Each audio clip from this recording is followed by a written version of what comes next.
This program features live coverage of an African safari and may include animal kills and carcasses. Viewer discretion is advised. Good afternoon, and welcome to this afternoon's Sunset Safari. Now, my name is Jamie, and behind the camera is Batman, also known as Craig.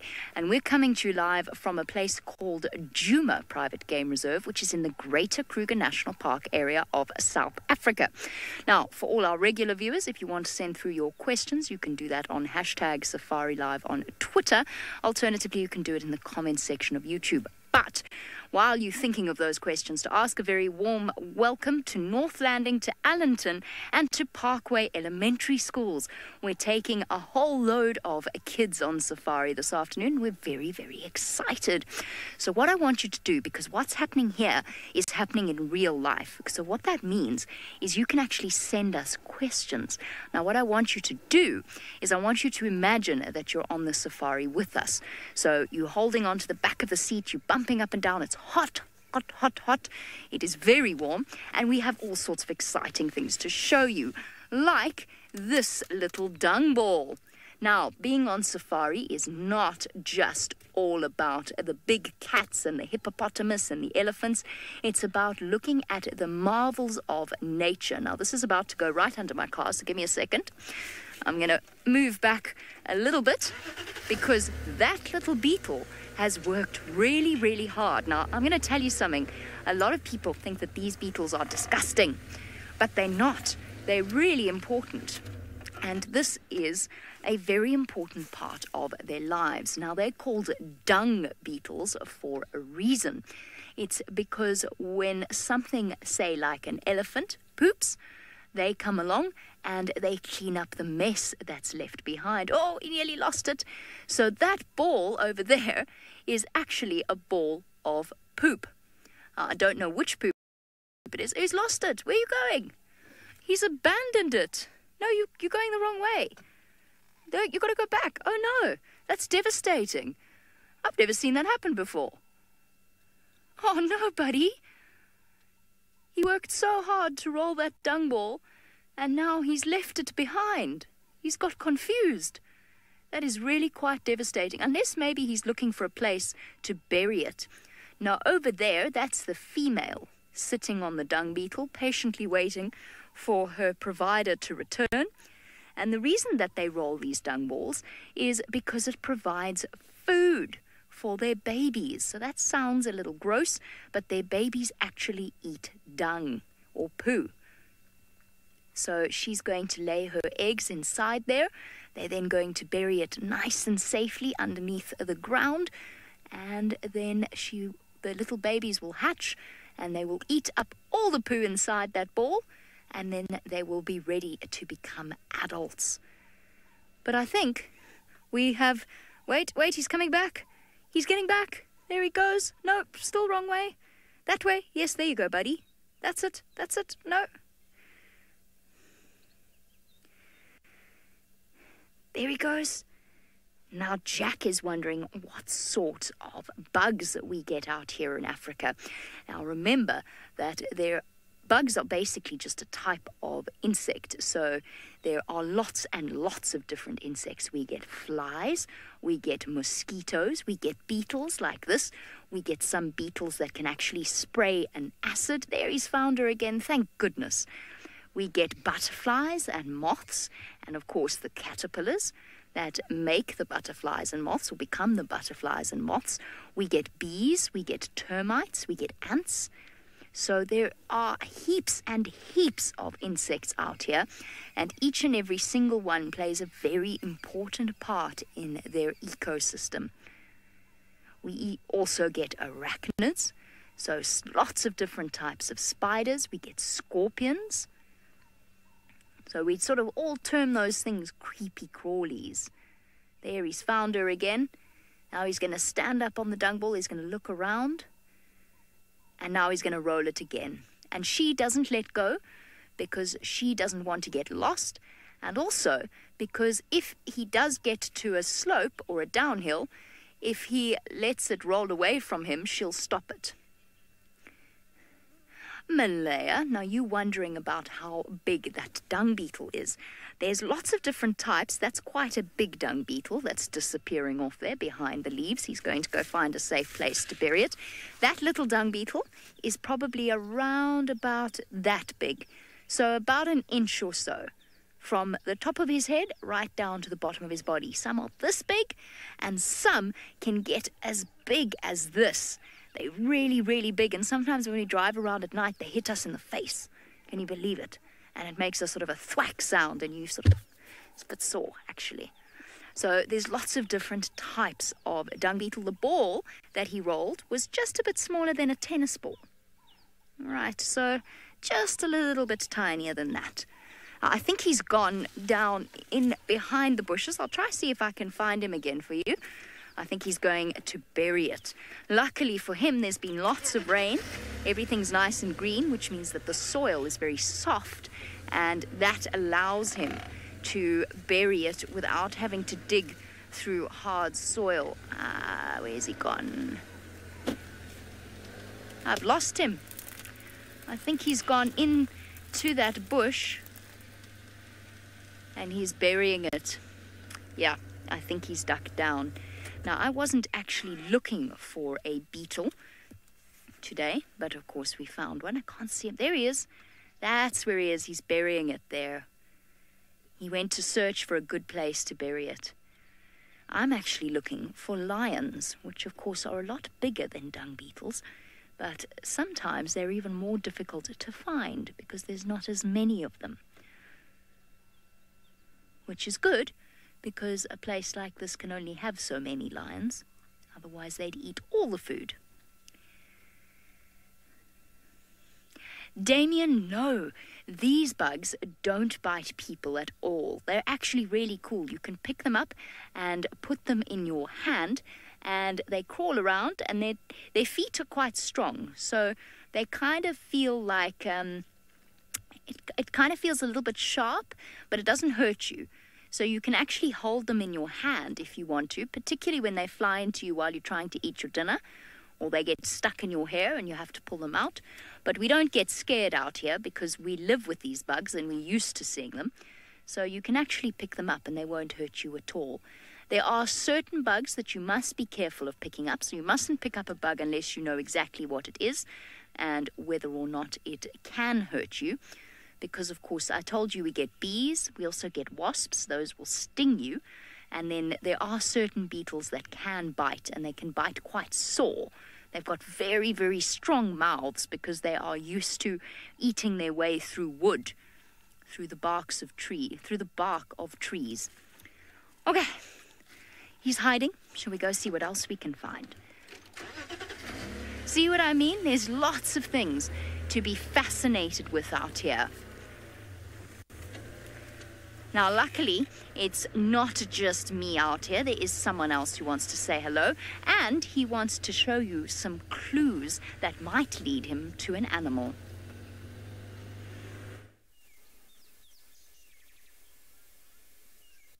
Now, good afternoon, everybody. As you've now been with Jamie and she's shown you the epic little dung beetles that we have around, we're going to show you another little thing that we see. And sometimes being out on safari is a lot about the little things just as much as it is about the big things. But my name is Tristan. On camera, I've got Sebastian this afternoon. And basically what we're doing at the moment is we're using little signs to be able to find the larger animals. And so on the road at the moment, I have what looks very difficult, well, for many people would be very difficult to see what this actually is. But essentially what we have here is a little track or a paw print of an animal, and this is a very, very special animal. It's my absolute favorite animal that we get out here, and it is for a leopard. Now you might say, well, how can it be for a leopard, and how do I know that it's a leopard? Well, very, very simple. There's a few little tricks that you can use to know what cat it is, or whether it is a cat or a hyena or anything like that. The first thing is if you look at the back of the pad here, you'll need to see that there is a round lobe, and there's 1, 2, 3 of them at the back. Now that immediately tells you that it's a cat. So the only cats that we get out here of this size would be cheetah, leopard and lions. Now lions would be much, much bigger than this, and so if this was a lion track, there would be mommy lions kind of walking around with it, and so you would know straight away that that is lions. Cheetah well, they don't have as wide a track as this. You can see it's a very wide footprint. A cheetah's foot would be a lot narrower and longer. And on the front here, where the toes are, so here's the first toe, the second toe, the third toe, and the fourth toe, you would see little claws that would stick out. Because a cheetah, unlike lion and leopards, their claws are not sheathed, so they're not actually inside, and so they show when the track is going.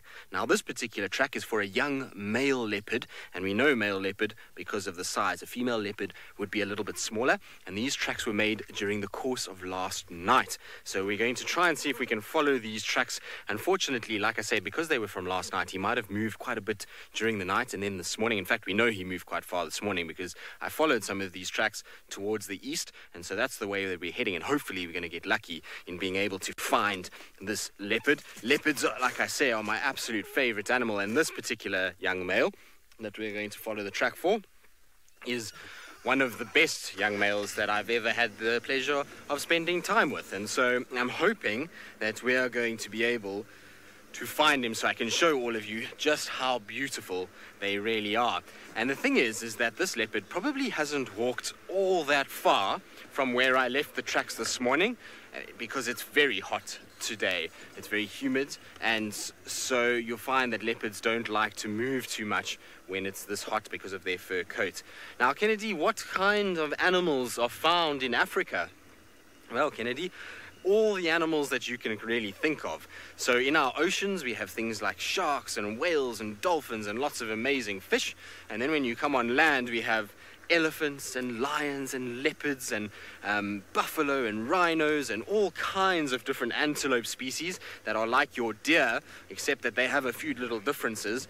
So lots of those. We'll get mongoose, we'll get jackals, hyenas. So there's so many different types of animals on the African continent. We even get things like the big great apes, like gorillas and chimpanzees. They also occur in Africa too. So we're very lucky, we're spoilt in Africa that we have deserts and rainforests and savannas like this that allows us to be able to see a very big variety of animals. Where we are here in South Africa, this is quite an interesting landscape. This is what we call a mixed wooded savanna, and so there is a lot of trees here, which means that this area is really good for certain species but not great for other species. So we find here that cheetah we don't see very much at all, but leopards really do well because they like the thickets where they can hide and they can stalk and they can ambush their prey, and it's really good for things like elephants and all kinds of browsing antelopes like kudus and nyala and bushbuck, but not so good for things like zebra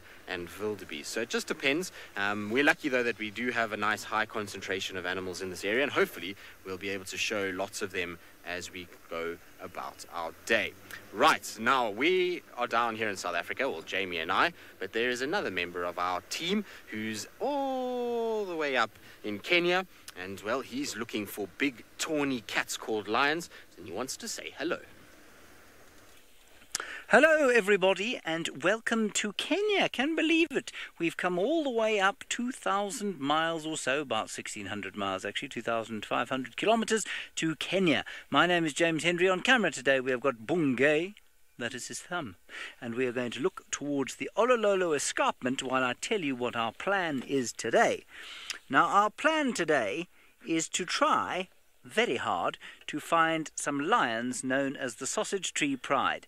Now the sausage tree pride, which is a bit of a mouthful, lives around this area, and they've got some cubs, and we're hoping that they might have some special new cubs, because one of the most famous lionesses in this area, a lioness called Kinky Tail, we think has just given birth. Anyway, we haven't had much success so far this afternoon. We've been looking along this riverbed that they tend to be close to. It's sort of it's not really a river so much as a dry stream that sometimes flows, and those are the big sort of thick green trees you can see there are the trees lining this brook or stream. Now, we haven't managed to hear any alarm calls, so we haven't heard any animals that are shouting. And if you look around here, you can see that there really are not a lot of animals that the lions might like to eat. So we might not be in the right place, but we'll keep looking. Colson, you want to know how many plants there are in Africa? a lot, basically. In South Africa alone, there are more than 900 tree species. I'm up here in Kenya. We're closer to the equator, which means that there are probably at least 900 again tree species here. So let's say at least, I'm going to say, of course, there is the Congo rain basin, which is huge forests of lots and lots of trees. I'm going to say at least 2,000 types of trees there. So I'm going to go out on a limb and say about maybe 4,000 tree species in Africa, possibly, and quite possibly also, let's say, I don't know, 1,000 or so grass species. Then there's the Cape Floral Kingdom, which has got an astonishing number of species. I don't know exactly how many. Let's go with a conservative guess of around about 7,000 species of plant in Africa. Quite a few. It's grasses and trees and flowers and sedges and what else? That's about it really, but there are about 7,000 different kinds, I'm going to guess. Now, we're going to go down through this lovely area. I see something jumping. There's a monkey over there, jumping through these trees. It's a perfect place for monkeys to be, because they love the trees, of course. It keeps them safe, gives them lots to eat. Let's see if we can spot a monkey here.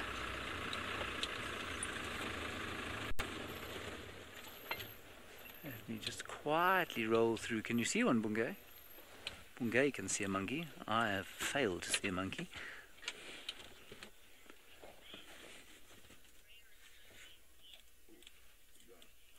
The monkeys are in there. They seem to have run away. Lucy and Ramea, you're wondering about the rarest animal I've ever seen. Well, I guess it's probably the wild dog.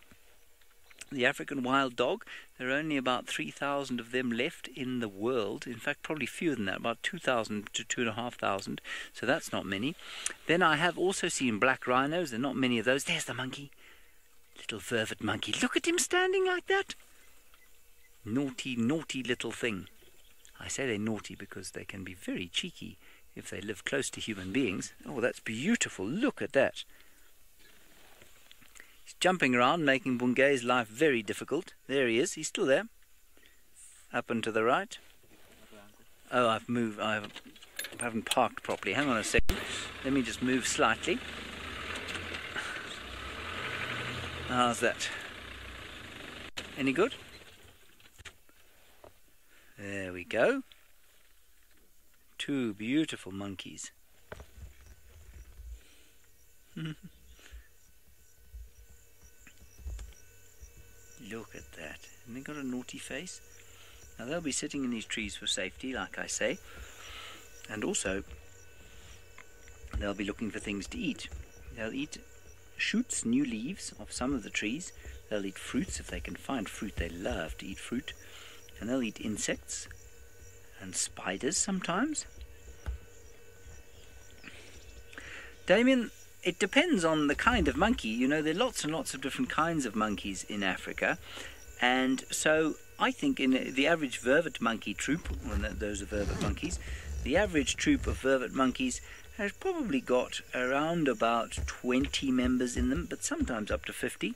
But it's probably about 20 to 30 is the normal number. This one in this area, though, I mean, I can only see 2 of them. That's very unusual. It might be that they're 2 young males that are going to find another troop to live in, and so they're not with a big troop. That's possible. But the monkey's a good indicator that there are no lions where we're sitting over here, because monkeys have got very good eyes. They wouldn't come onto the ground if there were lions around, and they'd be going if there were lions here. Roger, yes indeed, monkeys can swim. They don't always like to swim, but if you threw one in a pool, it would most likely not sink. It would be able to get out. There are very few animals, you know, that can't swim.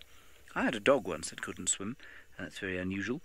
But most animals can swim without having to have swimming lessons. Human beings are a notable exception. We're not very good at swimming until someone teaches us how to swim. Some of us aren't very good at swimming even after being taught how to swim. I'm one of those people. Alrighty, let's carry on.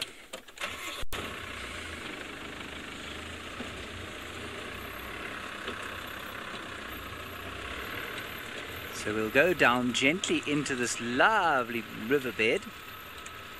Oh, it's so nice here because it smells so fertile and so healthy. Somebody by the name of Legend. That's a very interesting name for a young child to have, Legend. Well, I hope you turn out to be a legend. Monkeys are so good at climbing because they've got the muscles and the legs and the arms to be able to do that. They've got very long arms compared with ours, much longer than ours. Their muscles, I know you won't believe me now because I know that, Legend, you're probably very strong yourself, but monkeys are much stronger than we are in comparison. Or they've got what we call, you don't need to remember this, but I'll tell it to you anyway, they've got what we call a much higher power to mass ratio. That means that for their size, they can lift much more than we can. A little bit like an ant, for example. There's some species of ants that can lift up to 1,000 times their own body weight. Those monkeys can probably lift about 5 times their body weight. They can pull themselves up into trees. They've also got excellent balance, which helps them to move along the branches. And they've got a tail that is what we call prehensile. It's like a hand, and it'll hold onto branches and help them to climb. All right, we're going to carry on looking for the lions. Let's head back to South Africa now, where Tristan has got a pig.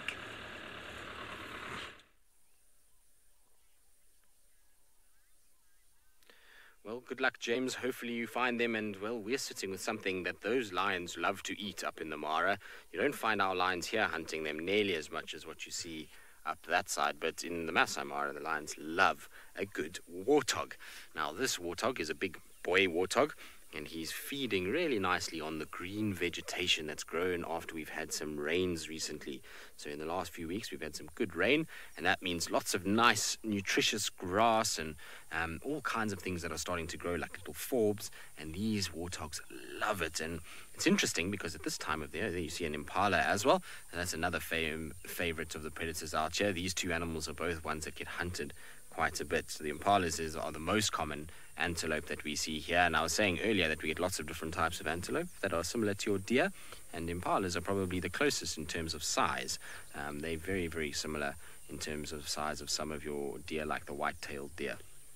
Now that warthog, you can see, is quite big. Everyone always thinks warthogs are tiny, but they're actually quite big animals. They will weigh close to about 150 to 200 pounds, which is quite heavy. Now, Luke, you were saying what type of animal do we see the most? Well, that animal you see right there with the horns, that is called an impala. And the impalas are the most common of all the animals out here. They literally are everywhere. So there's lots and lots and lots and lots of those kind of mammals. But if we think probably the most types of animals that we see, I would probably say things like termites, because there's lots and lots and lots of termites that walk around on the ground and in all these termite mounds. And so it depends on kind of what we're looking at. But if we're thinking about mammals, well, then these impalas would be the ones. Now, you'll notice that this warthog is every now and then just wagging its tail a little bit. Out here, there is a lot of flies. Unfortunately, if you are a animal that kind of wallows in the mud and things like that, often there's moisture on your skin and also salt from sweating, and so that salt is then often attracting flies, and you'll find the flies go to them, and so the tail keeps the flies away, particularly from the bum, where they'll often try and land, and so that's kind of why it's wagging so much. Now, you might be wondering why I called it a boy warthog. Well, if you see on its face there, I don't know, it's difficult now because it's going to go behind a bush, but it had these kind of big things that were coming off of its face. It looked like little mountains growing on the side of its face. Now, those are where it gets its name from. Those are called warts, and a boy warthog will have very big developed warts. A girl warthog will have very small ones that are not very big at all, and normally they only have around the eyes, whereas a male or a boy warthog will have at his eyes and also between his eyes and the tusks that they've got growing out of their mouth. And so that's an easy way to be able to tell the difference between the two. We actually, funny enough, have a female here, or a girl warthog, that has 4 sets of warts, which is very unusual. It's mostly only the boys that have those 4 sets.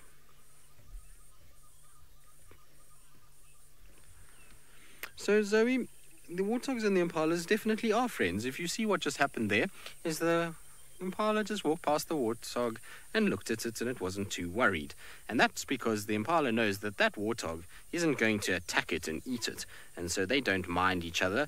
But there's enough grass and food for all of them to survive, and so they don't have to fight with one another. If it was something that is a meat eater, so something like a leopard or a lion, you'd find that these animals would be watching very carefully, and then they would start to alarm call, so they would snort, and they would make a sound like that, the impalas, and that's telling everybody that we've spotted a predator, and then everybody will run away and try and kind of get as far as possible from those predators so that they don't get caught. So when they're friends, you'll find that they'll hang around together, and so the warthogs, because they don't eat the impalas and the impalas don't eat the warthogs, everybody can be friends. Cute though, isn't it? Now what you'll also notice from this picture, it's quite a nice example, is you'll see that on its back there's long hair. Do you see it? Light coloured long hair. And so that helps to camouflage these warthogs when they're in the long grass. That hair is almost like grass, and it makes it a lot harder for the cats to see it. Now, just now we were talking about animals that are friends, and I was saying the impalas and the warthogs don't have to worry. Now, James has got an animal in Kenya that for some part of the year is friends with the impalas, but at other times it turns into an enemy. We've got a baboon. So we've had both of the major primate species that we get here. These are called olive baboons, and in my opinion are the best looking baboons in all of Africa.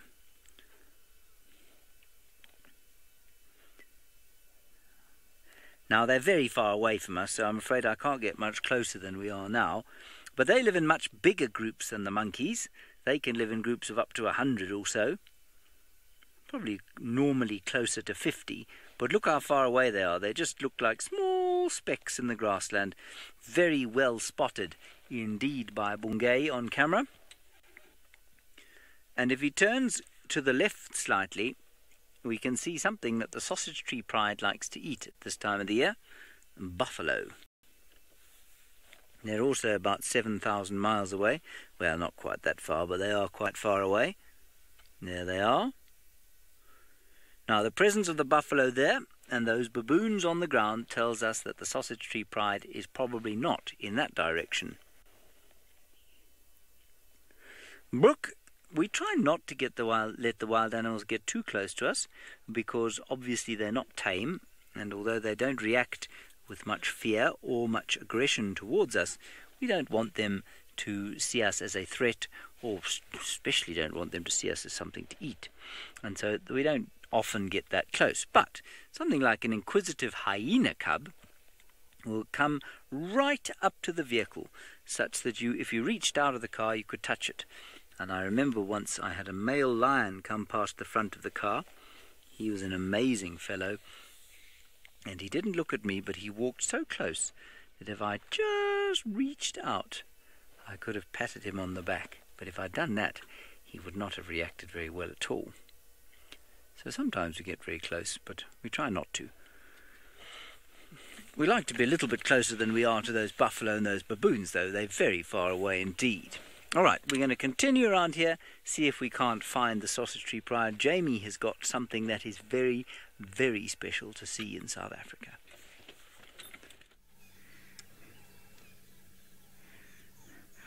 Would you look at that?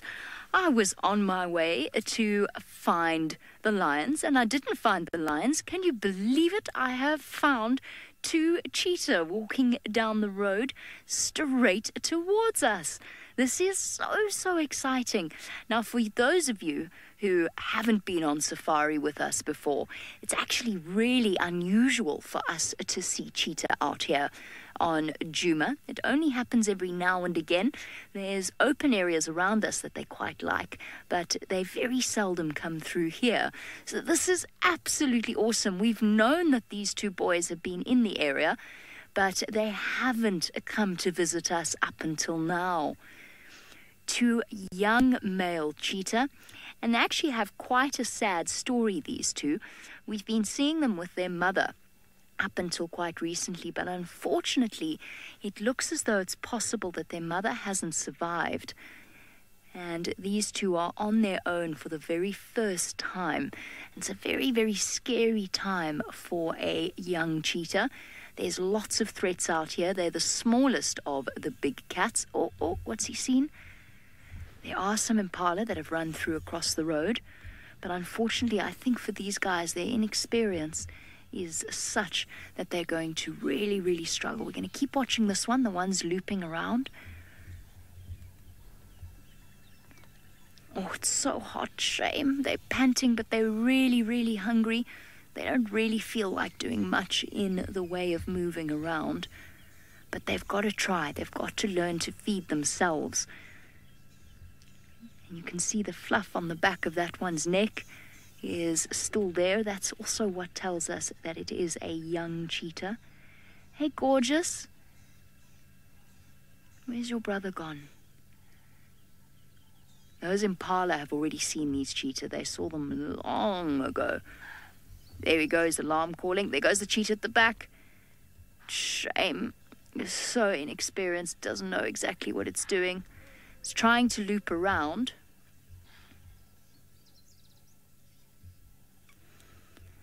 Now, Zoe, you want to know what the difference is between a leopard and a cheetah. Well, hopefully Tristan's going to find a leopard for you so that we can show you properly.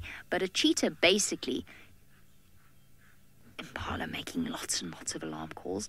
A cheetah is a long, thin cat built for speed. A leopard is a short and stocky cat that is built for strength and explosive short bursts of speed. Cheetah have dots instead of rosettes. A rosette is a sort of a different pattern to the one that the cheetah had. Now he's calling for his brother. Listen. You can't hear it, I don't think. There. Cheep. They sound like birds.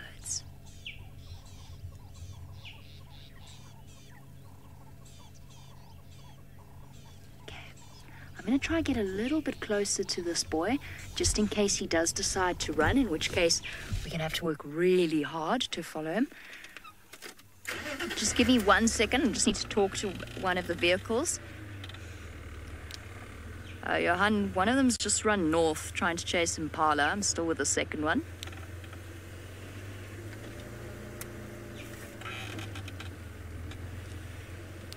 That's affirmative.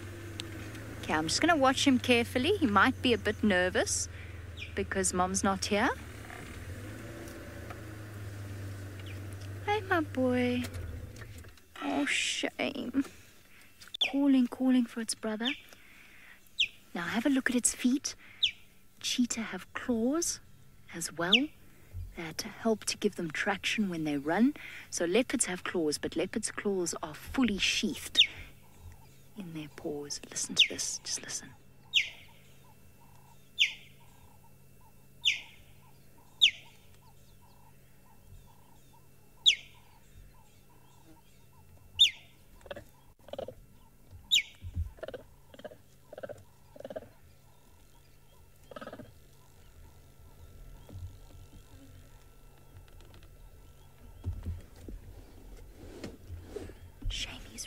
Desperate to find his brother. We're just going to let him move behind us. Okay. All right, we're going to turn around and we're going to stick with this boy. The other boy's going to come and respond to his calls. Now, cheetah, there he goes. He comes coming now. Let's try get that. Sorry, let me stop there just so that we don't miss their reunion. Here comes the second brother.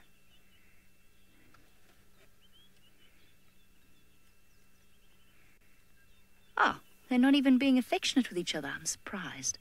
Now, Legend, you want to know why the cheetah isn't attacking us. Legend, the reason is that a cheetah, all animals out here, although they are wild and can be potentially dangerous, they are very, very used to people on safari vehicles. We're not food. They don't see us as food. Okay, let me catch up with them. It's a very dense block here, so it's going to be a bit tricky. We're not food, so they don't think of us as food, and they're not afraid of us. And those are the two reasons that an animal might attack us.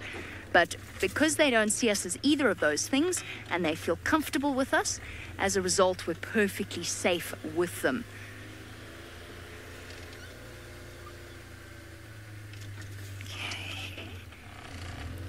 Now, out of all of the big cats, the cheetah is the least threatening to humans, even if you're on foot.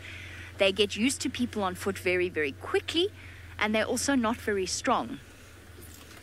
Now, Harper, you want to know how many miles a cheetah can run.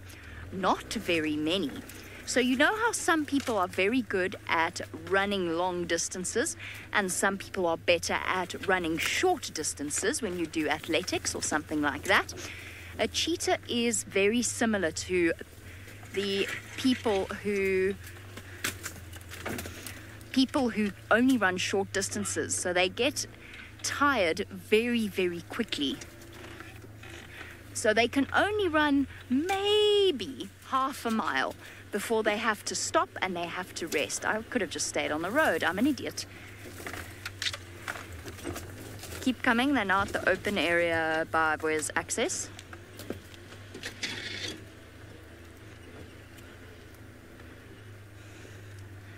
So a cheetah cannot run very far, but they do run faster than any other animal out here and in the entire world. So a cheetah, I'm going to just move around in front of them because they're going to cut across this open area. So let me just pull up on side so you can get a view. Hi, my boys. It's okay. I'm being quite careful with them because it's been a very, very scary few weeks for them. So I'm making sure that we approach quite slowly. We don't try and get too close. Just not because I'm worried about them attacking me, but because I'm worried that they'll get a fright. And I don't want that to happen. Beautiful. What an amazing surprise. I did not expect cheetah. I am quite taken aback.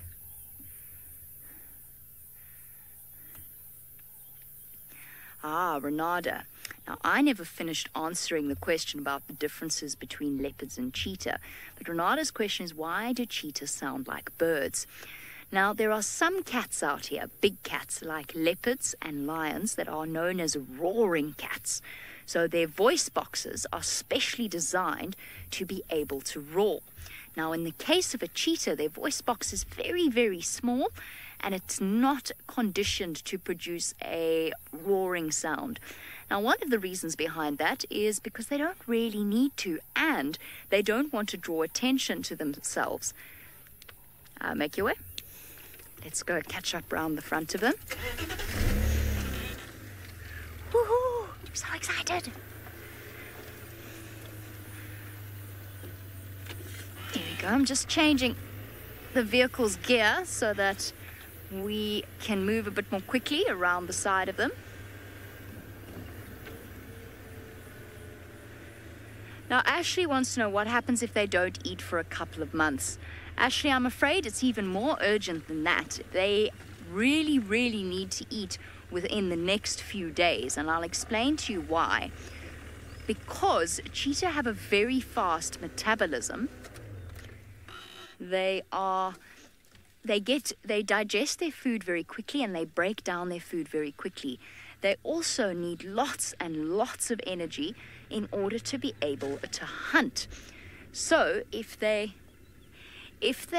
don't get that amount of food soon, they will not have the energy to be able to go and hunt. Now, what also happens is their body, because they are such energetic animals when it comes to hunting, their body actually starts to get really, really low blood sugar. And unfortunately, that can cause brain damage as well. And that's something that happened to a cheetah that we know quite well in the Mara. Her name's Naratoy. And unfortunately, she died recently because she wasn't able to get any food. So it's a very, very sad situation there. I'm so excited that we're seeing cheetah. I'm just going to give them a bit of space, then we'll move a bit closer to them. I think they're going to rest for a bit. That one boy went running quite far to catch those impalas, so now he's very tired and very, very hot. Ceterius, that's a good question. Ceterius wants to know, how can you tell if it is a male or a female? One of the ways that we tell is to look underneath their tails, because they have the same differences between boys and girls as humans do. So you can look underneath their tail. The boys are also a little bit bigger, but obviously when they're young, like these boys are, it's actually not that easy to tell, because right now they're about the size of a female cheetah.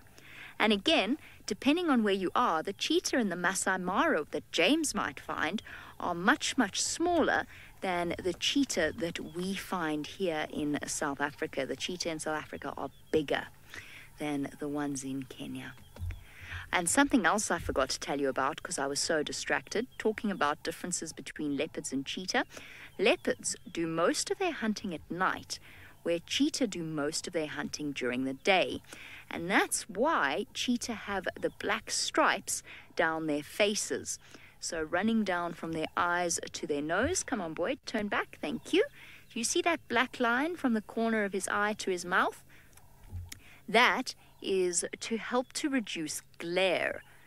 So it's kind of like a cheetah's equivalent of sunglasses, or if you've ever seen sports stars, maybe baseball players, when they put dark stripes of color on their cheeks, that's for the same thing. It's to help to make sure that they can see when the sun is very, very bright.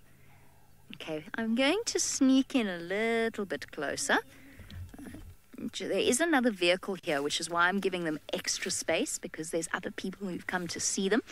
So I don't want them to feel pressurized or trapped in any way. They're very used to vehicles. They're very comfortable with vehicles. But I know that when animals are young like this and they don't have their mother around, it can change the way that they respond to the people around them and vehicles. So we'll just inch a little bit closer. There we go. Now, Reese, you want to know how we know the age of the cheetah. Now, we've been quite lucky because some of the people who view our safaris a lot have actually done some research and discovered the background of these cheetah, because there are lots of safari lodges in this area. And one of the safari lodges knows roughly when these two boys were born. But I know that they're young, because even if I didn't know that, I know that they are young because their teeth are still white, and there's no damage to them, and because they have a little bit of fluff on the back of their necks. When baby cheetah are small, when they're just tiny little cubs, they are super fluffy. They've got a ridge of hair that runs all the way along their backs. It's really, really fluffy. And it takes them a long time, nearly 2 years, for them to grow out of that, so to get their full adult coat. And the reason that they have that fluffy coat, apparently, is so that they look a bit more intimidating. I have to say that anyone who's ever seen a cheetah cub would not describe it as intimidating. They're very tiny. But don't you think that's the best noise you ever heard from a cheetah?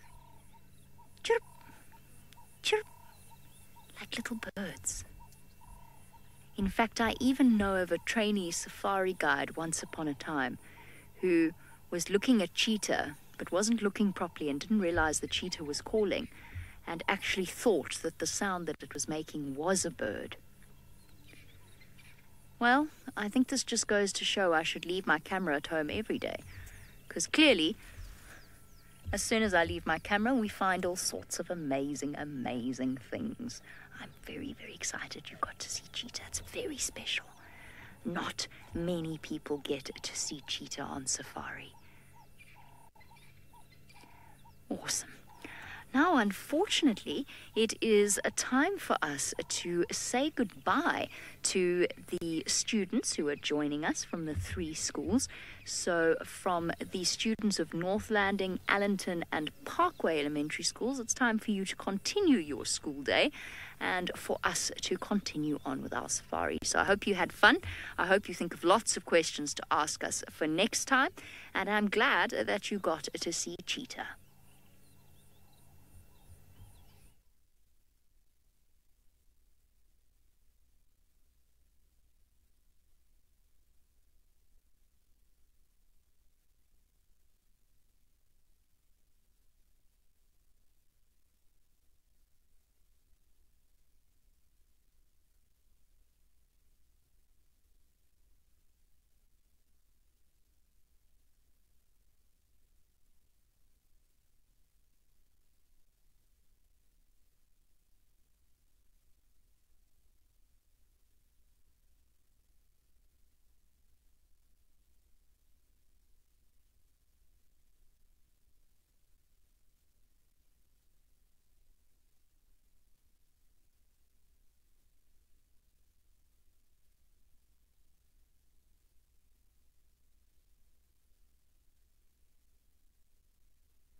good afternoon, and welcome to a very special site indeed. What a way to spend an afternoon. I was about to say, I think it's Thursday, isn't it? What a way to spend a Thursday afternoon. Couldn't remember the day for a second. Quick introduction. My name is Jamie. This afternoon, Batman, or Craig, is on the back behind the camera. He's the one who spotted the cheetah in the first place. What a spectacular way to start. We're live from Djuma Private Game Reserve, which is in the Greater Kruger National Park area of South Africa. And because this is a live safari, that means send through your questions on #SafariLive on Twitter. Alternatively, you can do that in the YouTube comments stream. So, what does Djuma mean? Djuma means the sound that a lion makes, or is the description in the local language of the sound that a lion makes.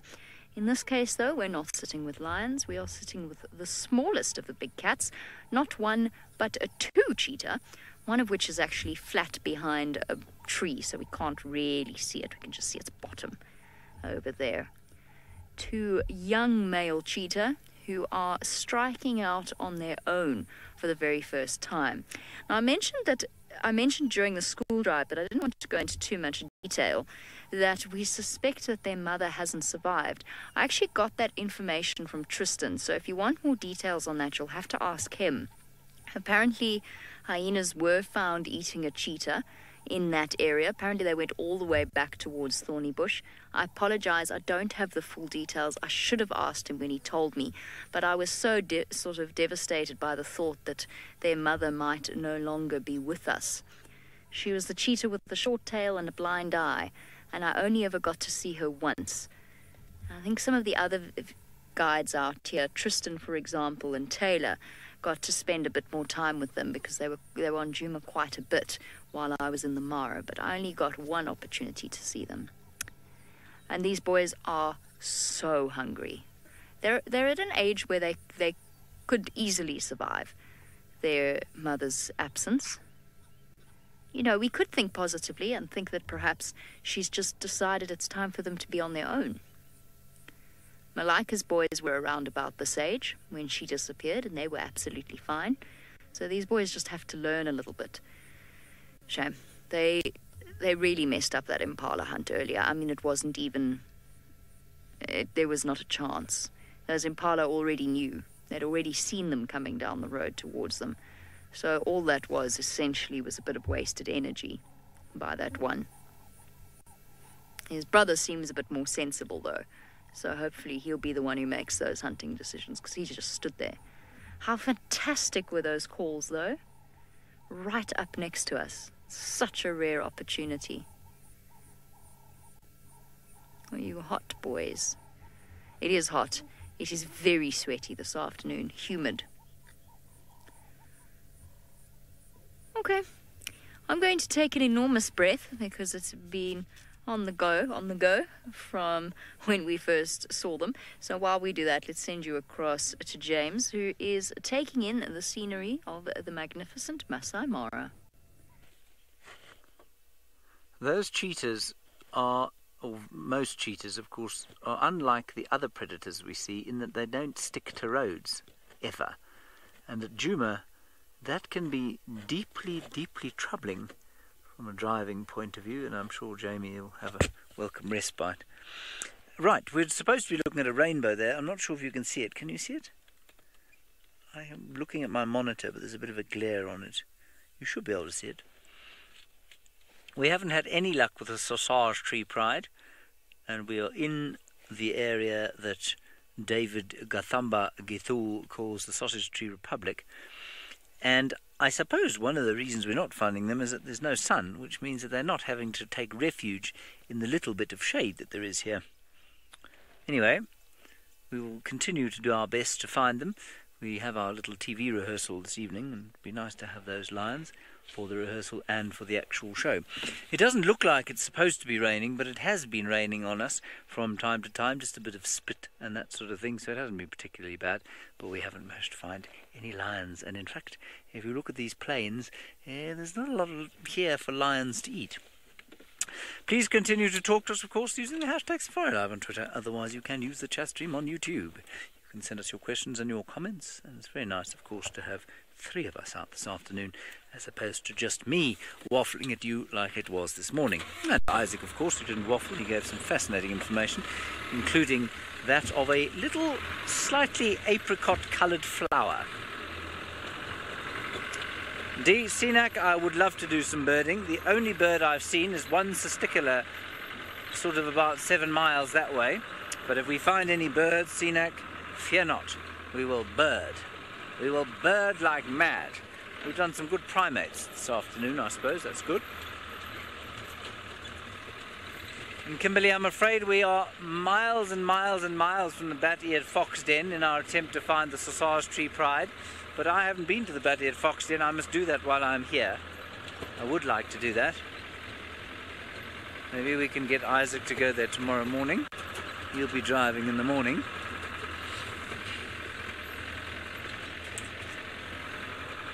But at the moment, it's looking a little dry on the lion side. It still continues to be magnificent to be here. Oh, thank you. Mike, you say you like my new hat. That's very kind of you. It was bought, I think Lauren bought about 35 of them out from Scotland because we cannot find hats like this in South Africa. Kirsten got me one in Hong Kong, a decent green coloured hat. That was great. But other than that, they're actually very difficult to find. And so Lauren found a shop in Scotland that makes these hats, and so she bought a whole lot out for us, which was very kind. And that is what I'm wearing. It fits me head quite well. My brain is very small though, so you can see that I've had to tighten it slightly in order to accommodate my small skull. Ah, there is a bird. Little spotted bungay. Stop, bird. Don't fly. There we have the secretary bird. Isn't that nice? And let us never ever forget that the secretary bird is not called a secretary bird because of the feathers in the head, which are supposed to look like secretaries' pens, or the knickerbockers it's wearing. It is in fact called the secretary bird from the word secretaire, which is Arabic for hunter. I've no doubt I have completely butchered the pronunciation of that word in Arabic. I don't speak very good Arabic. Do you, Bungay? No, neither of us speak very good Arabic, neither of us speak any Arabic at all.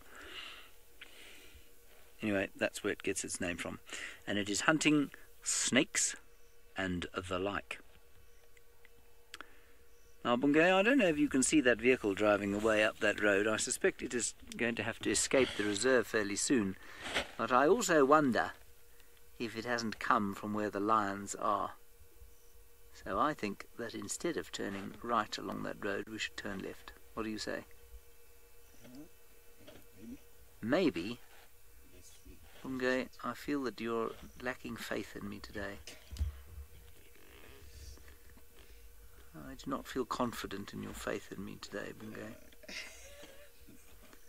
You're making me feel lack of confidence. Anyway, we'll keep trying. I've never actually seen these things catch a snake, but I really would like to. There was that amazing sighting. Who was it that had it? Was it Tristan or Steve? Where it wouldn't kill the snake, and it kept carrying it around and then dropping it and feeding on something else and picking its pet snake up and then carrying it around, and then I don't know, I don't remember who it was. I think it was Tristan or Steve, somewhere here in the Mara. Very cruel for the little reptile. I know many people struggle to think of sort of a cruelty to snakes, but many of you, of course, will love them as much as we do. I had to catch a snake on holiday, believe it or not. It was a large puff adder, which I caught with a putter. Rosalind, before I answer your question, I'm following with my eyes and my binoculars a hornbill. Can you see it there, Bungay? And it's carrying something. Hornbills are not common here.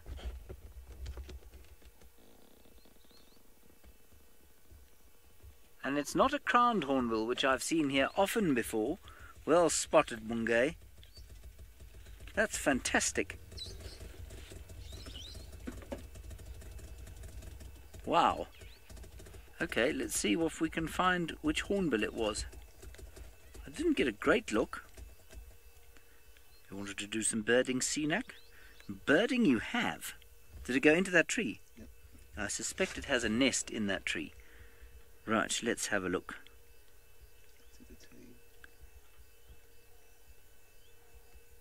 Oh, well, it's not particularly exciting, I'm afraid.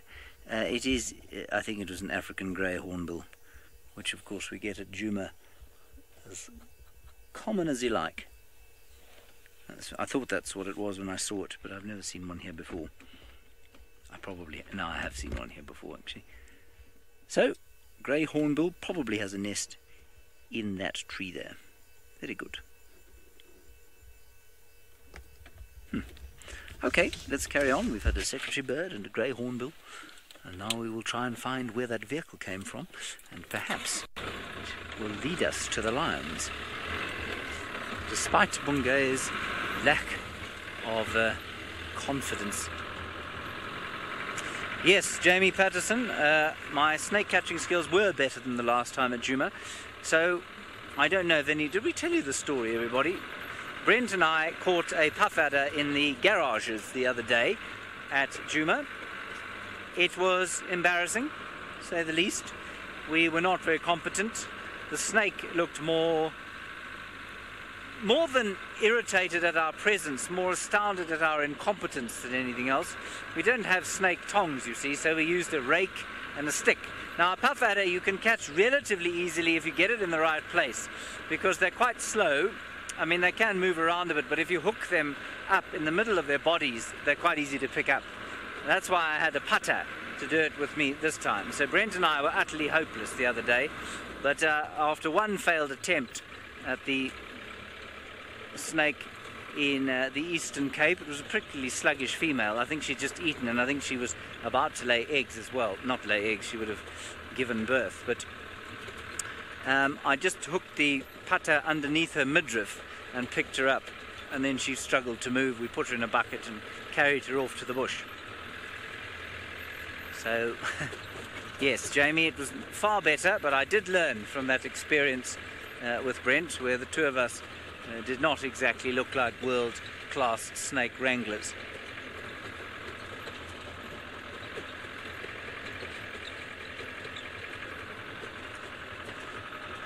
No, child of the universe, none of us are qualified to teach anybody anything about snake catching, well, but for the real basics. So no, we don't teach the new guys how to catch snakes. For example, for something like a black mamba, if I found a mamba in an area, we'd call an expert to take it out. I wouldn't try and take a mamba out. I've caught cobras before, and so if we had proper snake tongs, which we do, I would catch a cobra. But other than that, you've got to be very, very careful. And if you're not a qualified snake wrangler, you shouldn't be teaching people to wrangle snakes.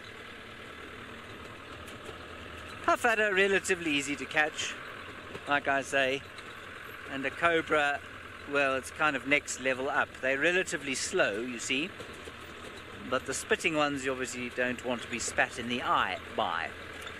Righty, we're heading into some glorious sunshine now. Let's go back to Jamie, who's sitting with two glorious cats.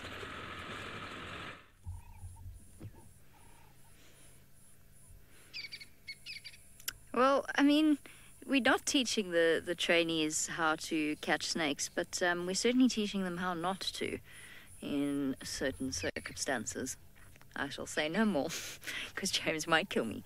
I'm talking absolute nonsense. I don't know where my brain was at. I think my brain was still in the Masai Mara with Malika. It's not two males. I thought when I was looking at one of them, I was going, it doesn't have the little parts under its tail that I was trying to tell the kids to look for without being too graphic about it. It's a male and a female, isn't it? I'm correct about that. I had a sudden jolt of memory from when I last saw them. I'm such a twit. I'm sorry. I'm in complete Mara mode. And all the times that I've seen two young cheetahs together, it's been either two females or two males. I haven't actually had a mixture of a male and a female before, except in this case. So we're still flat cat for now. We did spot some impala towards the west of us, which is a bit worrying because it's a bit too close to the boundary for my liking. That open area over there, we can't see them now. There were also some warthogs as well that were busy foraging in that direction. So I think that once they've recovered their energy, we are going to go hunting with them. And I'm going to be exceedingly cautious because they are not very good at this whole hunting thing as yet. They obviously have been feeding themselves. They've been looking after themselves. They haven't caught themselves a big meal in a while. They've probably been surviving off baby impala. And in fact, if indeed their mum has disappeared, it was a very opportune time for it to happen because if they were, it was right during the impala birthing season, which would have made life a little bit more difficult for them. They're probably also catching scrub hares and things like that. So they'll be fine. It's just going to take a little bit of work. It'll be interesting to see also with a mixture of the two sexes how long they'll stay together. Sure, Lindsay. Lindsay wants to know what my favorite cheetah sighting was. There were so many amazing moments. I'm just trying to think. There was one spectacular sighting that I had with Ferg in the Masai Mara with the Five Musketeers, where it was such a brilliant 2 days. They hunted in the rain, and then the lions came in and chased them away from their successful wildebeest kill, but there was just water spraying everywhere. It was a spectacular scene. And then the next day, when we went first thing in the morning to find them, we had them hunting wildebeest, and the way that they did it was just so fascinating. But I wouldn't say that I know what it was. Hold on, never mind, scrap all of those moments. I'll give you some of my top moments, but I can tell you that the top of my list was with Craig. It was with Batman after one of those Mara storms that you actually think you may not survive. You think you might end up drowning in them. And we were with Malika and her two boys, and they started playing in the water afterwards.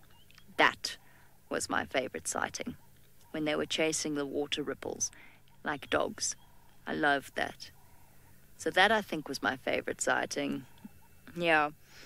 And then I had a very brief sighting in the Mara, unfortunately now slightly spoiled.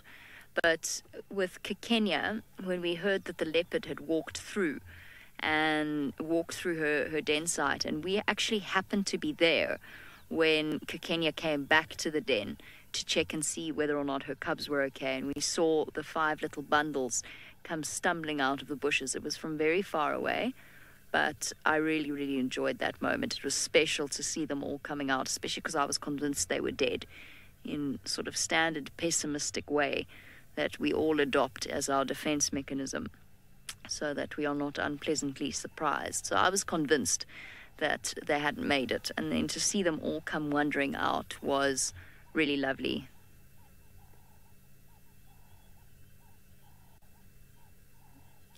Oh, Lily, that's awesome.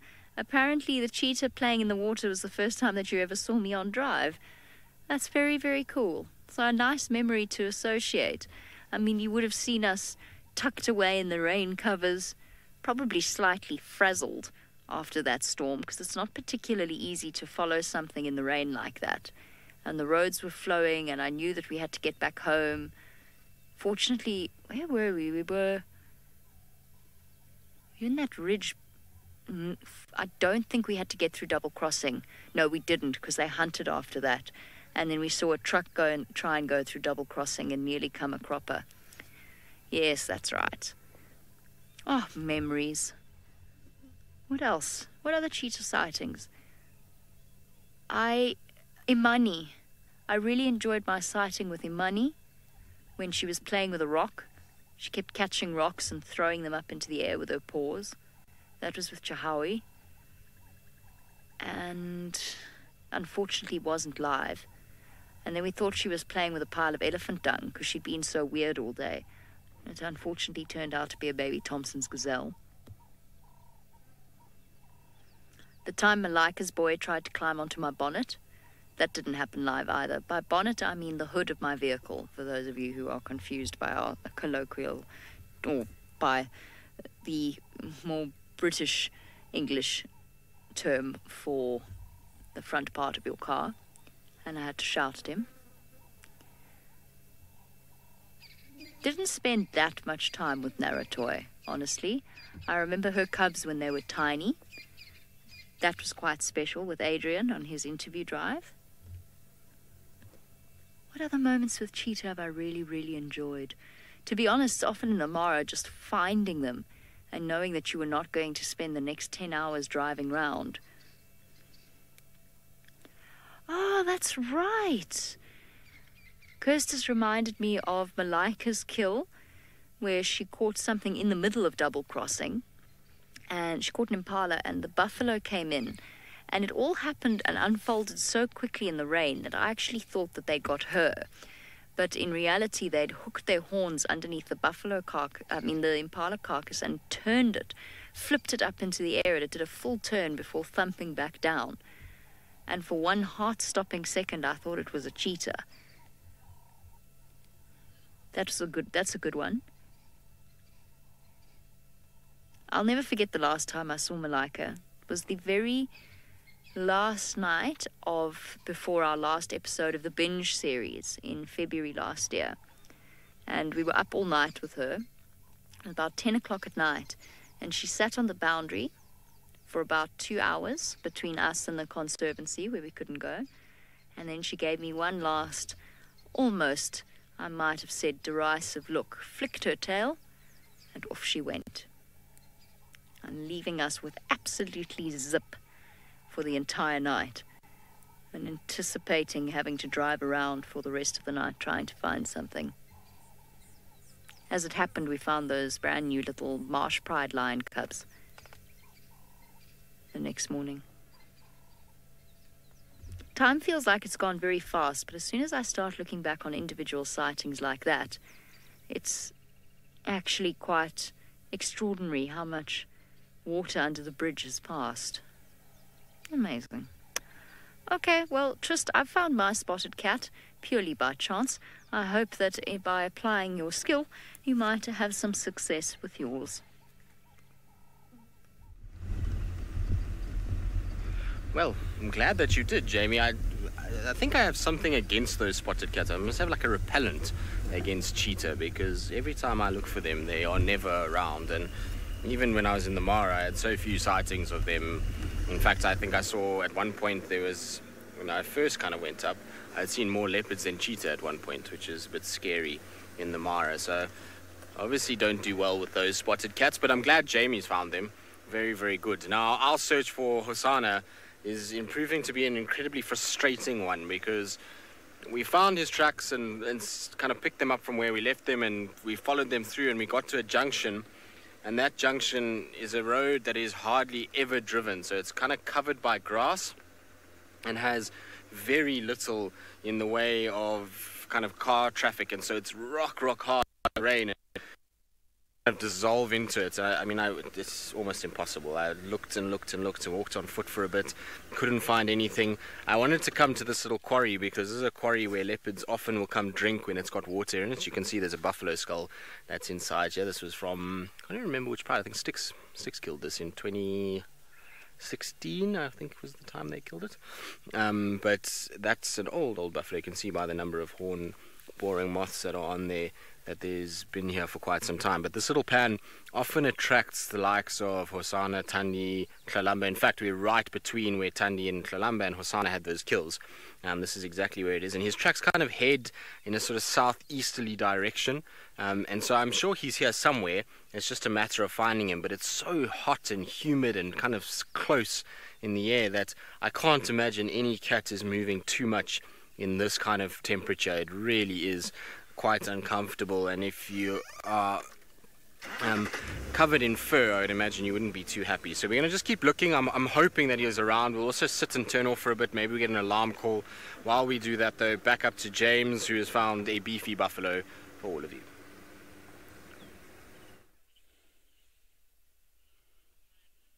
Well, here are two of the largest ungulates found in Africa, the eland and the beefalo. Now, the beefalo, of course, are favoured prey of the sausage tree pride, and indeed many lions in the area.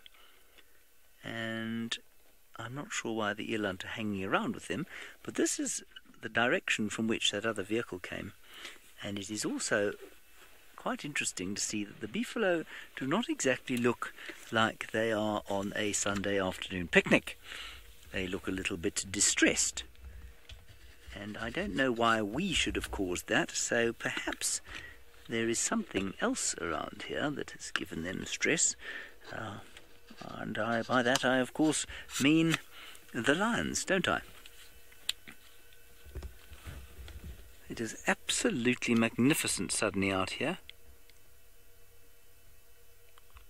I'm just taking a picture of a fig tree because I thought maybe the lions were underneath it, but they are not. So let's just listen for a little while.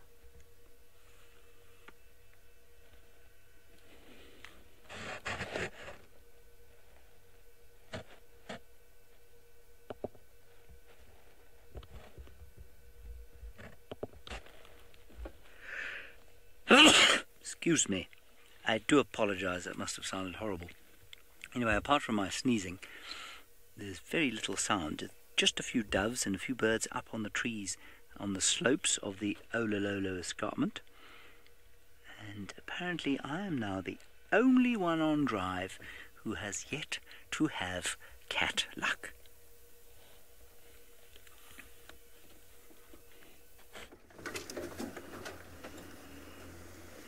Well, we have been searching and we have been looking, and we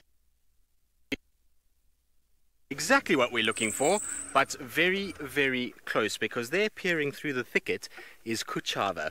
Now, this is a surprise I didn't expect to have in this area. Well, this is exactly where Thandi and Kalamba were sitting the other night when we did our TV show on Sunday, and so for her to kind of be here is quite interesting, and it's exactly where kind of I thought Hosana's tracks were going to come out. So when we were driving along and I saw a tail, I thought for a second it was Hosana, but it is Kuchava that's there. Look how she's sniffing. So she's trying to work out who has been here, which leopards have been around.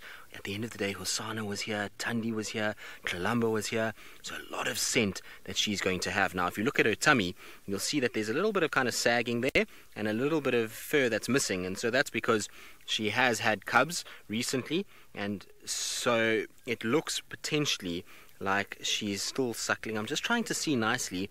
It looks like there's still milk there. No one's had a sighting of her cubs in quite some time. Girl, are you going to take us to your cubs?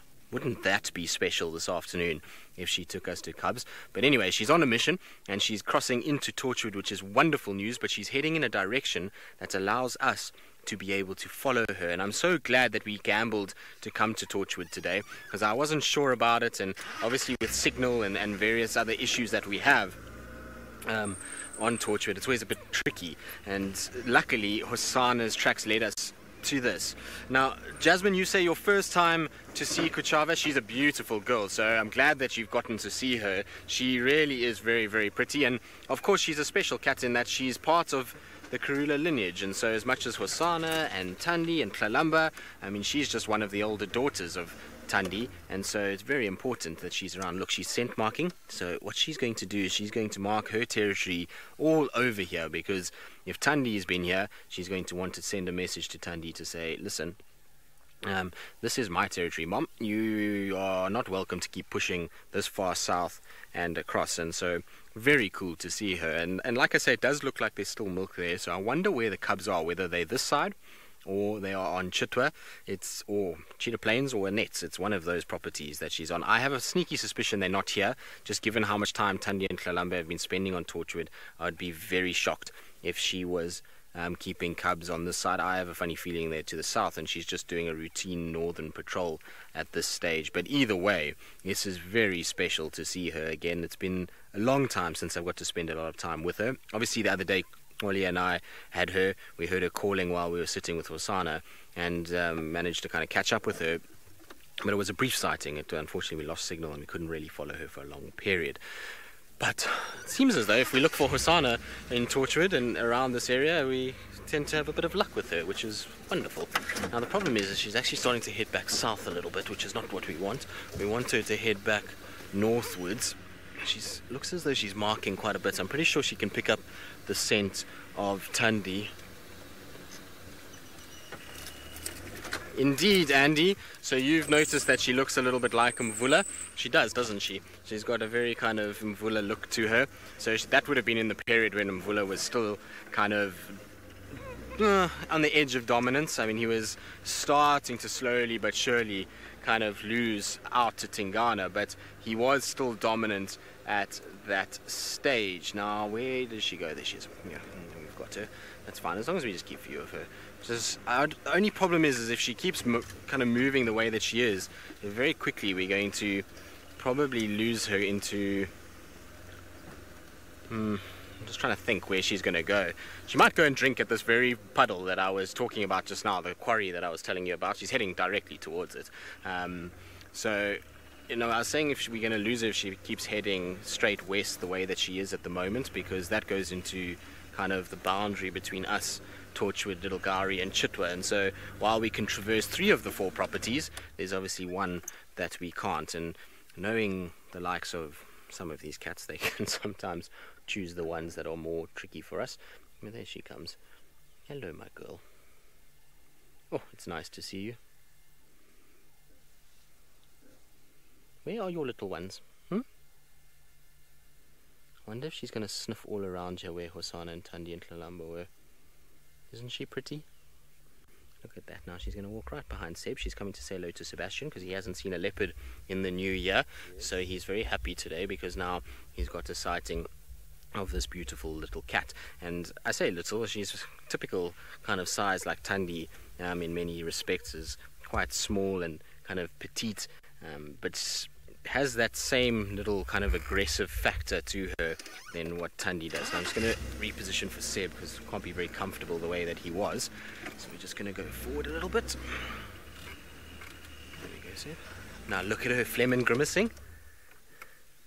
So now Noriko, the father of her current cubs, difficult to know for sure. We think potentially there's a toss-up between Quarantine and this unknown male that Taylor had.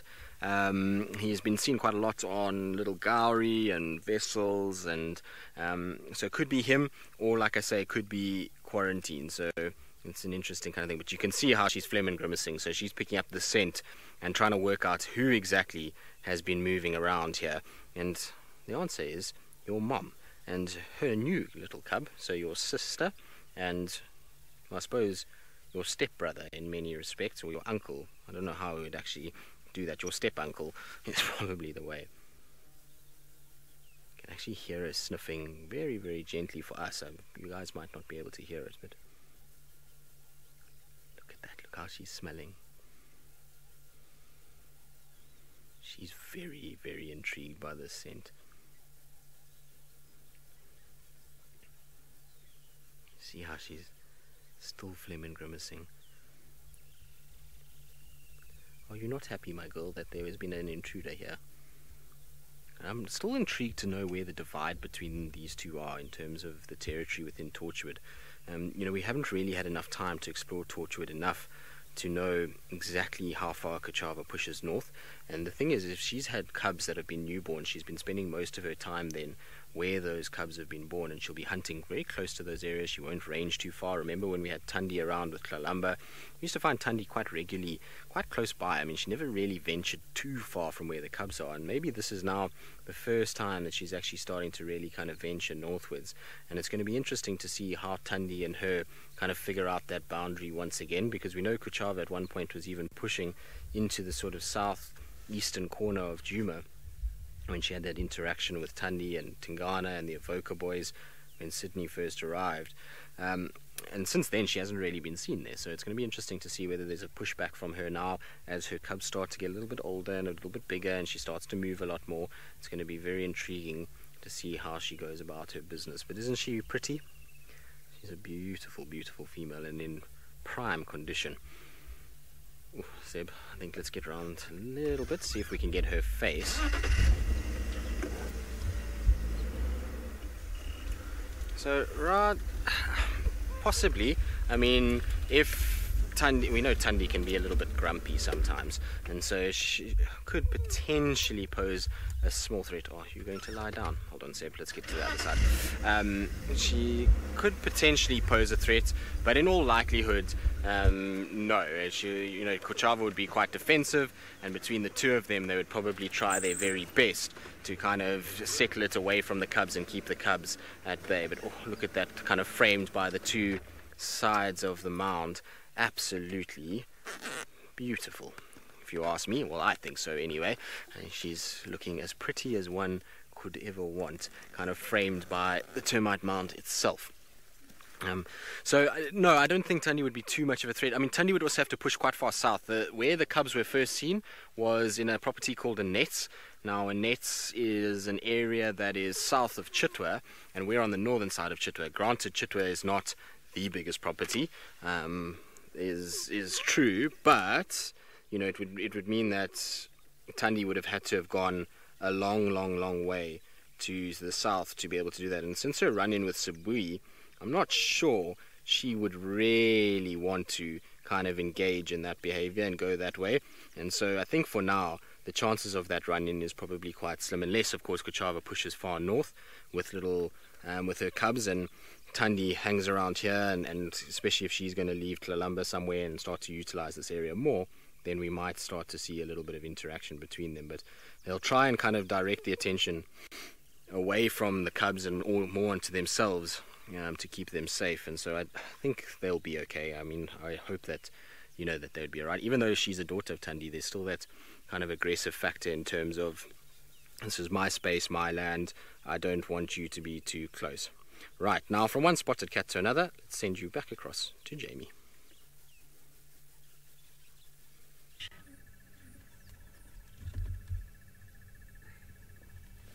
Well done, Trist. Very good job in terms of finding Kuchava. That's really awesome news. I can't think when last I actually saw Kuchava. I'm a bit distracted. Are you okay there, Craig? Shame. Craig just sliced open his knee on the bottom of the camera pedestal, so I'm just checking to see that he's not actually bleeding to death in the back. And it looks as though he's going to survive. Comes as a great relief to all of us. Shame. These cars bite. The number of injuries one acquires, and I've spent quite a lot of time sitting on the back recently, the number of injuries one acquires from the pedestal is quite extraordinary. There's a sort of permanent set of bruises in specific places. Our cheetah haven't moved very much, although you saw the one obviously rolled over. I'm trying to think when last I saw Kuchava, and it must have been on Cheetah Plains, because I don't think I've seen her since I got back from the Mara. It must have been that long ago. Can't believe it. I hope, maybe, you never know, maybe Tristan will get really lucky and you'll actually get to see her cubs today. Wouldn't that be something extraordinary? But there's the little boy, lying relaxed in the soft green grass. It must be so nice, no longer having to lie on the scratchy dirt. Mrs. Lapwing, a wonderful question about what the cheetah population is like in the surrounding area. Apparently in the Greater Kruger, it's around about 2,000 individuals. That number really is difficult to know for absolute certain whether or not that is 100% accurate. It's the largest, supposedly the largest meta-population in the world of cheetah is here in the Greater Kruger.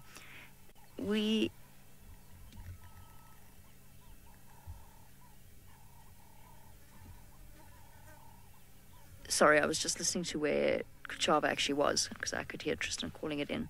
I was just curious. What did I talk about? Oh, yes, populations. You'd think that it would be, the highest population would be somewhere like the Serengeti and the Masai Mara. But apparently that's not the case. I'm not sure how old that study was, though, that actually got the breakdown of numbers in terms of how many cheetah are where. We think that cheetah really like open areas. They like openish areas, but some of you would have read the article from Femke, who was up until recently in charge of the Mara Predator Project. She spent her life dedicated to cheetah research. And it's very clear, and it's something that I've observed throughout my time guiding and watching cheetah, but, I've never really had much evidence for, that cheetah do like mixed woodland. In other words, they like to have a little bit of cover. It's very, very difficult for them to actually sneak up all the way to their prey in a fully open area.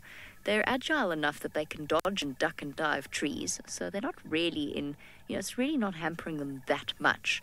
And if it hampers them, it'll hamper their prey as well. And it also gives them suitable hiding places for their cubs. So it's shown, the study shows that they're more successful in areas where there is a little bit of cover from trees. So you've got to be careful of assuming that open areas are best for cheetahs. They do like clearings, and you will find them where the vegetation is a little bit more sparse. It's not like a leopard where, a drainage line is their preferred hunting habitat. But they do definitely prefer to move around in slightly open woodland.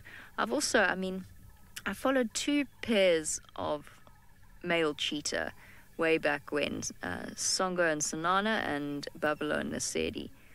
And both of them both sets of cheetah really enjoyed spending time along the rocky areas, which is not what you'd expect, because you'd think it would actually do damage to their ankles and their wrists while they're running at high speed. Another thing a cheetah loves, whether or not we want to admit it, is a fence. Cheetahs love fence lines. They chase their prey into the fences. It, of course, gives them an unnatural advantage, which in South Africa is, there's nothing we can do about that because there are fences. We fence in our reserves, where in the Mara, of course, they don't have that. But cheetah love a fence line. And if you ever find yourself trying to look for them, often if you're on a reserve where there is a fence line, that's the best place to start.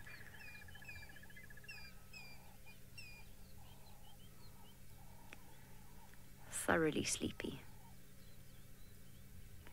There's a cheetah on the reserve where Brent's parents live that is 68 kilograms, 67 or 68, can't remember, with an empty stomach. It's absolutely enormous. It's the biggest cheetah I've ever seen in my entire life. When he sat up, I was taken aback. Okay. In a strange twist of events, we have cheetah on Djuma, and of course Tristan has his leopard. Now let's go and see what James has in store for us. And we have a lot of grass here in the Masai Mara, a couple of trees, 1 or 2 birds, lots of cloud, but no lions. Hang on a second. I think it's probably just some bush. I know it is. I know it's some lion-coloured bush, and I'm still going to look at it. I'm looking at it now. It is lion-coloured bush. Yeah.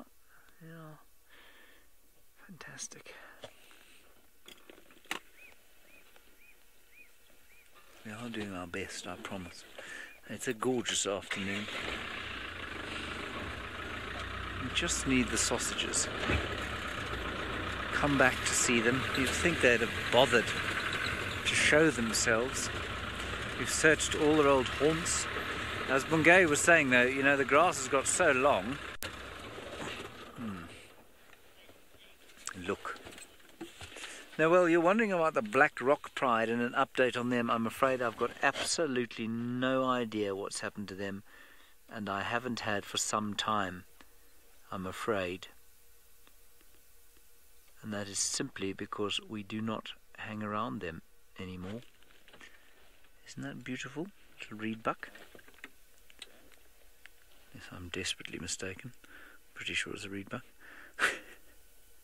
Well, I tend to lose my mind from time to time.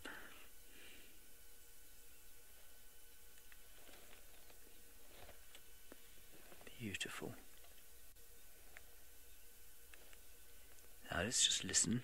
They of course make an astonishing call when they see nasty things that might try and eat them. and it's a whistle. A bizarre sort of whistle. I wonder, however,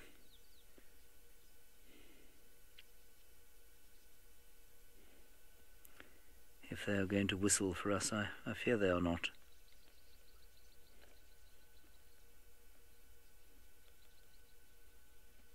It really is gorgeous, isn't it?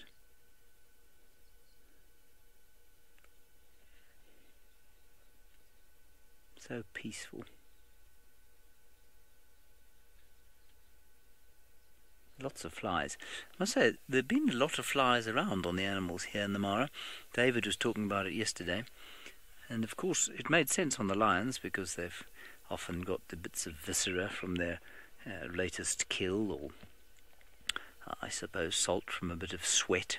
They don't really sweat, but I'm sure their skin does give off a bit of moisture.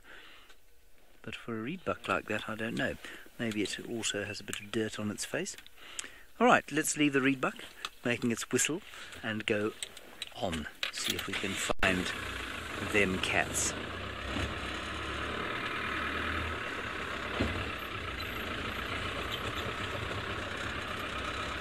Don't worry, we're just passing by.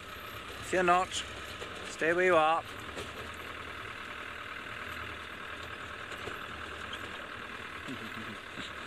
Just watching us go.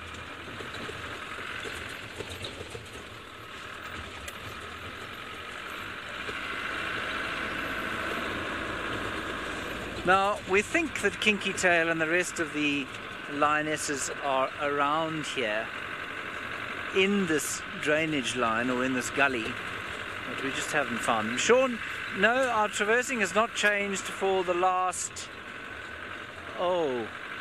18 months. Yeah, almost 18 months. We've been operating only in the Mara Triangle for around about the last 14 to 18 months, and we haven't been operating across the river.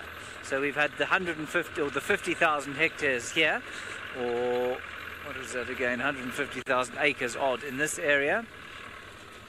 Well, not quite that, 120,000 acres. And then the other side of the river on the Masai Mara National Reserve, we haven't traversed the whole of last year and a little bit before. So no, it hasn't been restricted for a long time. But I mean, the Black Rock Pride we saw a long time ago. All right, we'll continue our search. Tristan and Jamie have had much more luck this afternoon, so let's go back to Guchava.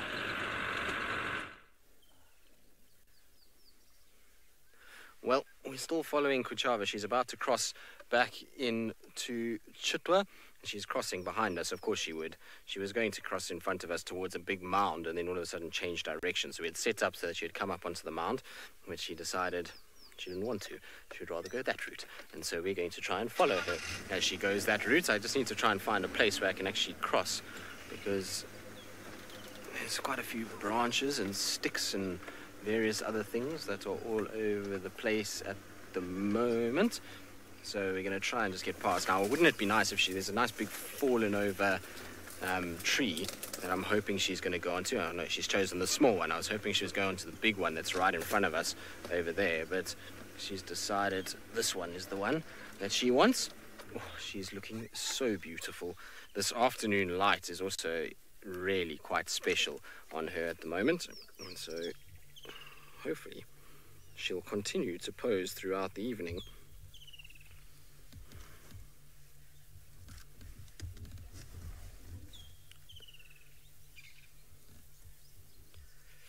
So Ravinda, if Hosana becomes dominant and territorial within an area she inhabits, then yes, she will mate with him.